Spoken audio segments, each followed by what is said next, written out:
महाराष्ट्राच्या राजकारणातील अजातशत्रू अशी ओळख असणारं राजकीय नेतृत्व राष्ट्रवादी काँग्रेस पार्टी शरदचंद्र पवार पक्षाचे इंदापूर विधानसभेचे उमेदवार हर्षवर्धन भाऊ पाटील आपल्यासोबत आहेत. भाऊ, प्रचाराचे शेवटचे 3 दिवस शिल्लक आहेत. कसा प्रतिसाद मिळतोय तालुक्यामध्ये?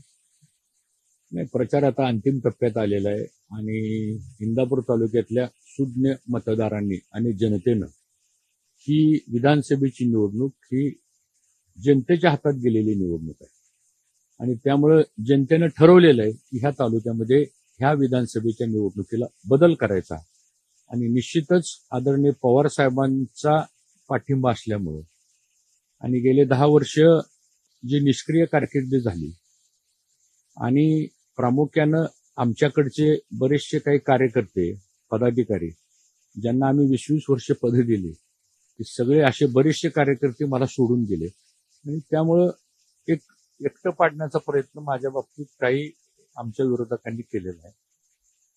जाईल तिथं मला अडचणीत आणण्याचा प्रयत्न केला जातोय.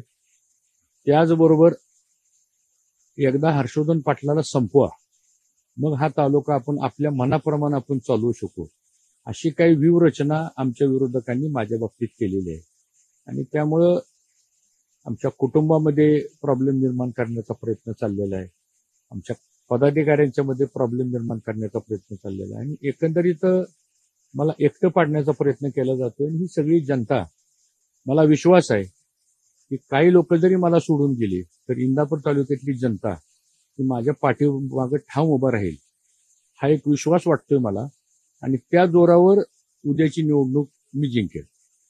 भाऊ, काल श्रीनिवास पवारांची सभा झाली, शरद पवार साहेबांची सभा कधी होणार आहे आणि पुढच्या इंदापूर तालुक्यामधल्या सभांचं नियोजन कसं? आता आज डॉक्टर अमोल कोल्हेंची सभा निमगाव कितकेला होणार आहे. ज्या डॉक्टर अमोल कोल्हेंना राष्ट्रवादीच्या प्रमुख नेत्यांनी आव्हान दिलं होतं की हा कसा निवडून येतो ते बघतो मी, पण ते मोठ्या मताने निवडून आले. आज ते आमच्या तालुक्यामध्ये माझ्या प्रचारासाठी येत आहेत. त्यांची सभा आज दुपारी 3 वाजता निमगावला आहे. संध्याकाळी 7 वाजता बावड्याला खासदार सुप्रियाताई सुळे आणि खासदार धैर्यशील मोहिते पाटील यांची पण सभा होणार आहे. उद्या प्रदेशाध्यक्ष जयंत पाटलांची सभा 10 वाजता काठीला होणार आहे. त्यानंतर आमची सभा अंतुर्ण्याला होणार आहे, भिगवणला होणार आहे. उद्या 4 वाजता आदरणीय पवार साहेब सनसरला येणार आहेत 4 वाजता, त्यांची एक सभा होणार आहे आणि 18 तारखेला दुपारी 1 वाजता पवार साहेबांची शेवटची सांगता सभा इंदापूरला होणार आहे. भाऊ, एक अनेक राजकीय विश्लेषक असा अंदाज लावतायत की 1995ला जशी स्थिती होती तशी काहीशी स्थिती महाराष्ट्राच्या विधानसभेत आता येऊ शकते, कारण 1995ला 3156 उमेदवार लढले होते, आता 2086 उमेदवार लढत आहेत. त्यामुळे अपक्षांच्या संख्या जास्त असेल आणि अपक्ष किंगमेकरच्या भूमिकेत असतील असं वाटतंय. असा अंदाज राजकीय विश्लेषकांकडून मांडला जातो. तुमचा काय अंदाज आहे? नाही, 95 प्रत्येक निवडणुकीचा सिनेरिओ वेगळा असतो. 95 मध्ये बंडखोरी झाली होती ती फक्त एकाच पक्षात झाली होती, ती म्हणजे प्रामुख्यानं काँग्रेस पक्षामध्ये झाली होती उमेदवारीवरनं, आणि त्यावेळेस सरळ लढत होती युती वर्सेस काँग्रेस. आता महाराष्ट्रामध्ये 8 पक्ष आहेत. त्या 8 पक्षातले 6 पक्ष महायुती आणि महाविकास आघाडीमध्ये आहेत. त्यामुळं मला असं वाटतं की ती तशी परिस्थिती काही आता येणार नाही.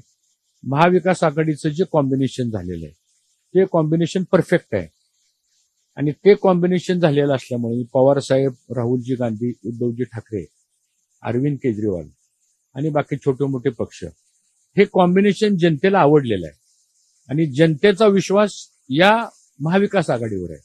त्यामुळं निश्चितच खूप चांगल्या फरकानं मेजॉरिटीपेक्षा सुद्धा अधिक जागा महाविकास आघाडीच्या महाराष्ट्रात येतील आणि ती 23 तारखेला कळेल आपल्याला. भाऊ, राज्यात महाविकास आघाडीचं सरकार येईल असा विश्वास तुम्ही व्यक्त करताय. इंदापूरमध्ये विजयाचा विश्वास आहे? 100%. इंदापूर तालुक्यातली माझ्या मागे सगळी जनता उभा राहिली आहे आणि ज्यावेळेस जनता आपल्या मागे उभी राहते त्यावेळेस कोणाचंच काय चालत नाही.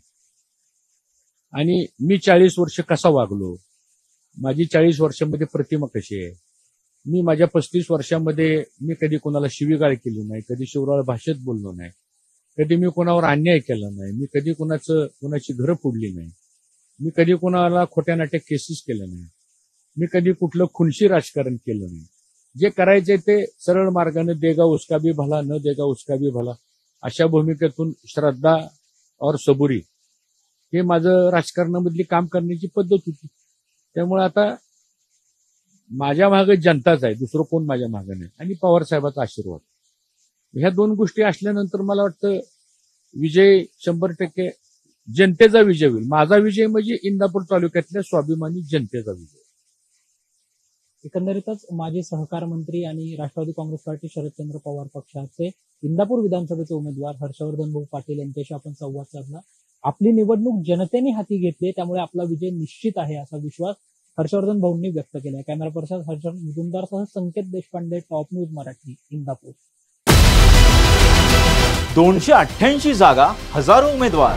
सत्तेच्या खुर्चीत कोण बसणार, कोण हरणार, कोण जिंकणार, कुणाच्या बाजूने कौल लागेल, कोण होणार उद्याचा आमदार, कुणाचा करेक्ट कार्यक्रम होणार, पत्रकारांच्या नजरेतून कोण वरचढ ठरणार, यंदाच्या निवडणुकीत कोण बाजी मारणार. उमेदवार म्हणतायत मीच होणार आमदार. महाराष्ट्राच्या कानाकोपऱ्यातून थेट मतदारसंघातून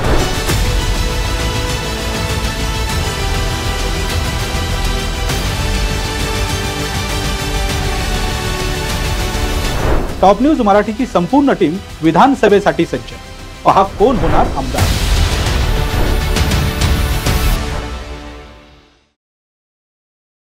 टूर्स अँड ट्रॅव्हल्स विश्वातील एक विश्वसनीय नाव मँगो हॉलिडेज घेऊन आले आहेत धम्माल फॉरेन टूर्स खास तुमच्यासाठी. एक्झॉटिक युरोप 17 रात्री 18 दिवस, साऊथ आफ्रिकन सफारी 9 रात्री 10 दिवस, नॉर्दर्न लाईट्स 8 रात्री 9 दिवस, दुबई अबुधाबी 5 रात्री 6 दिवस, व्हिएतनाम कंबोडिया 8 रात्री 9 दिवस. तर आजच आपली सीट बुक करा आणि आपल्या फॉरेन टूर्स मेमोरेबल करा. मँगो हॉलिडेज म्हणजेच अविस्मरणीय सहलीचा अनुभव. मँगो हॉलिडेज, 4था मजला, स्वोजस कॅपिटल अतिथी रेस्टॉरंटच्या वर, लॉ कॉलेज रस्ता, पुणे 4. संपर्क पुणे 83 839 505 किंवा 80 80 81 74 54. मुंबई 83 839 503 किंवा 96 53 18 74 78. Come on guys, hurry up. अरे सुन ना, एक ब्रेक ले लेते हैं. Guys, I'm telling you, तुम लोगों को सही से ट्रैकिंग नहीं आता. But that's okay, you can learn. रोज का ढक्कन देना. ये रेड वाला है, सही वाला देना. अबे ढक्कन, पहले तो सही पानी पीना.